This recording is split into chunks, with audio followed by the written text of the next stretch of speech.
The Bible Study Podcast, episode 689. Today, the Bible Study Podcast continues the study of the book of Genesis with chapter 44.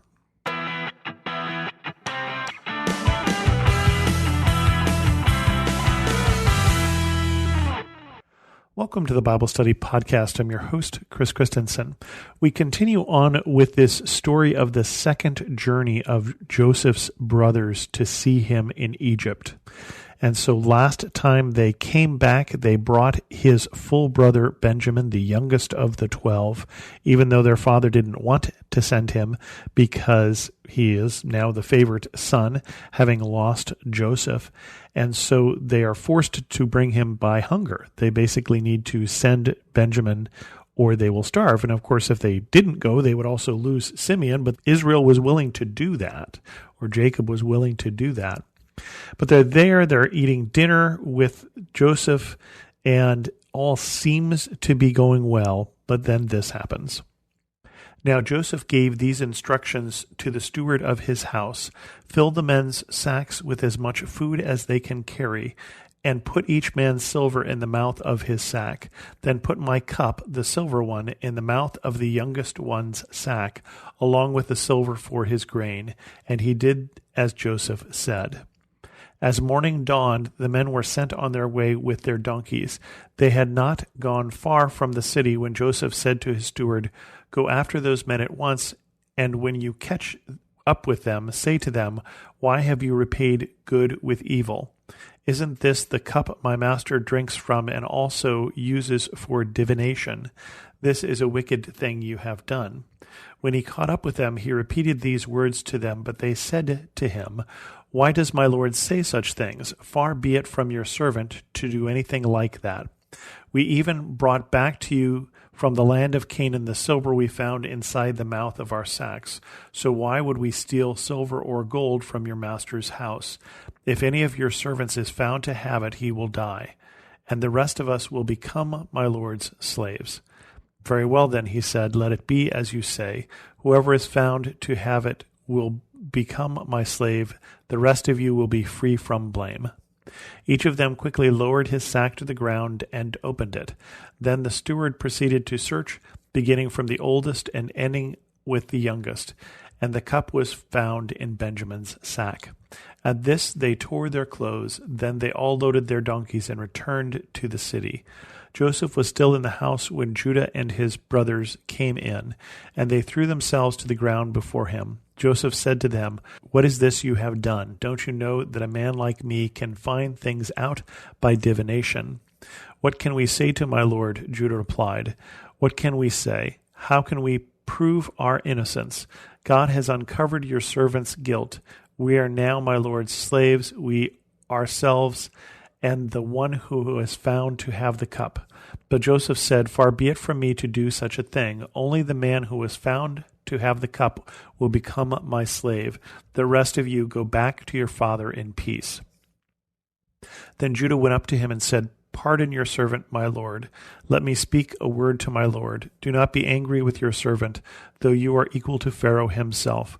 My lord asked his servants, "Do you have a father or a brother?" And we answered, "We have an aged father, and there is a young son born to him in his old age. His brother is dead, and he is the only one of our mother's sons left, and his father loves him. Then you said to your servants, 'Bring him down to me, so I can see him for myself.' And we said to my lord, 'The boy cannot leave his father. If he leaves him, his father will die.' But you told your servants, 'Unless your youngest brother comes down with you, you will not see my face again.' When we went back to your servant, my father, we told him what my lord had said. Then our father said, 'Go back and buy a little more food.' But we said, 'We cannot go down. Only if our youngest brother is with us will we go. We cannot see the man's face unless our youngest brother is with us.' Your servant, my father, said to us, 'You know that my wife bore me 2 sons. One of them went away from me, and I said, "He has surely been torn to pieces," and I have not seen him since. If you take this one from me too, and harm comes to him, you will bring my gray head down to the grave in misery. So now, if the boy is not with us when I go back to your servant my father, and if my father, whose life is closely bound up with the boy's life, sees that the boy isn't there, he will die.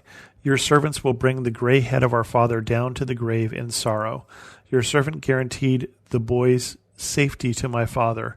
I said, if I do not bring him back to you, I will bear the blame before you, my father, all my life. Now then, please let your servant remain here as my lord's slave in place of the boy, and let the boy return with his brothers. How can I go back to my father if the boy is not with me? No, do not let me see the misery that would come on my father. That is where this story ends, but it is obviously only where that story ends in this particular chapter. We're going to continue on with the rest of this story, but in this part of the story, Joseph is putting a test before them. He is basically challenging them with this problem.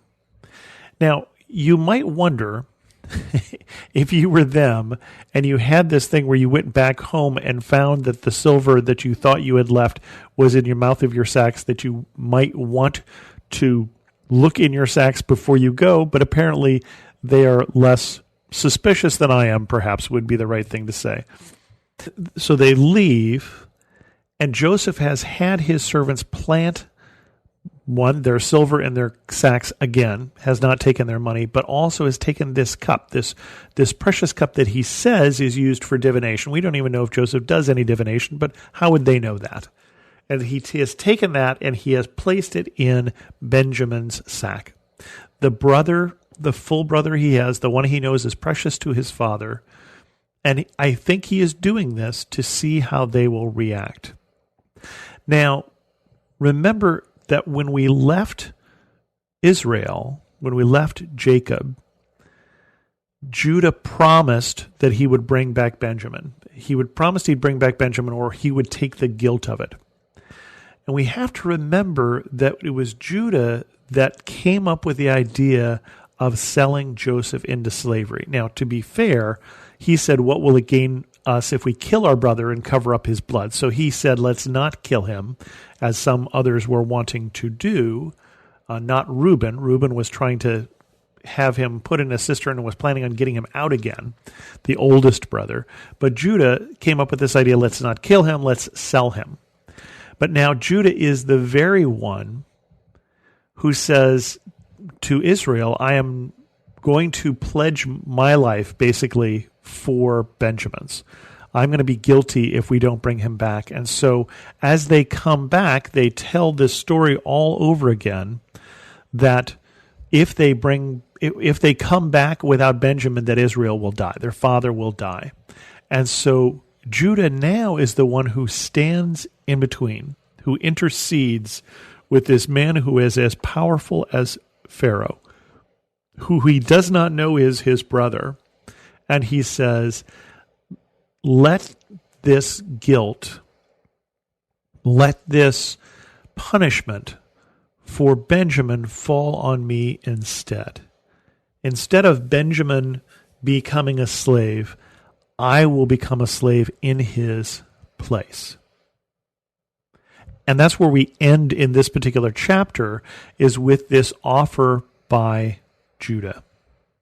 Now, it's interesting to note that Judah is not the oldest brother, but he is certainly showing leadership at this point. In fact, it says Judah and his brothers go back. Well, it's really Reuben and his younger brothers, but Judah is the one here who steps up and says, let me take leadership in this situation. It'll be me and not Benjamin, right?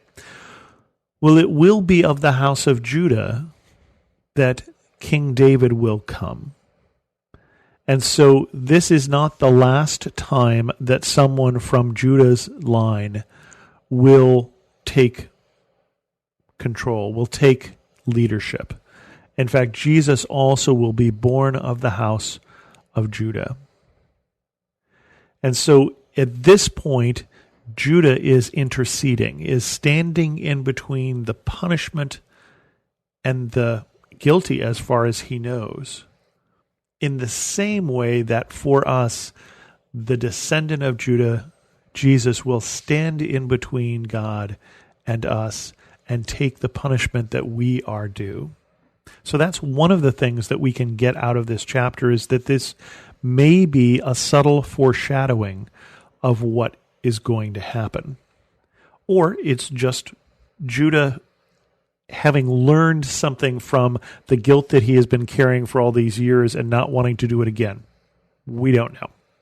But in any case, where we're now in this situation where an offer has been made, and next week we're going to deal with Joseph's response to his brothers. Is there anything else that we can pull out of this before we go away? It's a little hard to say because we're kind of in the middle of this story, right? We don't yet know why Joseph is doing what he's doing. At least we don't know for sure. We can guess. We can guess that he is testing his brothers, but that's really going to depend on how it turns out, right? To know what's going to happen here. The one thing that I have to wonder is, I said it may be guilt, maybe it's love, whatever reason, what reason would Judah have for basically sacrificing himself? Is it for his father whom he loves? Is it for Benjamin? I think it's more likely to be from his father. That's certainly the words that he's using, is, this will kill my father. And he had at one point, remember, promised his sons instead of the place of Benjamin, although that wasn't the deal they left with. So perhaps he is protecting his sons as well. But it seems to me it has to be pretty great love that brings someone to the point of making this sort of offer. Someone who is looking around at someone near him or those near him and saying their well-being is more important than mine. And I think that is a useful lesson for us. Now, obviously, Judah has some things to answer for in terms of what he did before, as do they all. But I am reminded of Jesus' words that greater love has no man than who will lay down his life for his friends. And I think that is what Judah is doing.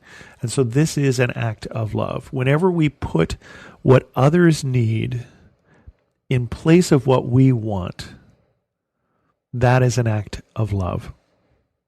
And I think of that now because I'm recording this in the middle of, a pretty horrendous time in the middle of a bad pandemic where we're asked to make sacrifices. And really, we're asked to make sacrifices, and we as Christians should take a leadership role in that because we understand that that is an act of love, and we are called to sacrificial love as Judah was, and as Judah's descendant Jesus absolutely was.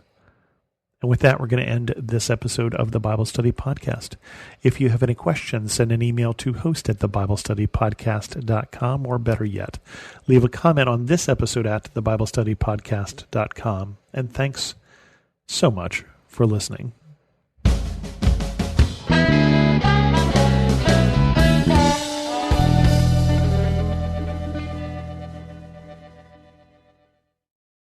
Feeling stressed? Let's take better care of you. I'm Bonnie Gray, the host of Breathe, the Stress Less podcast. Subscribe at lifeaudio.com.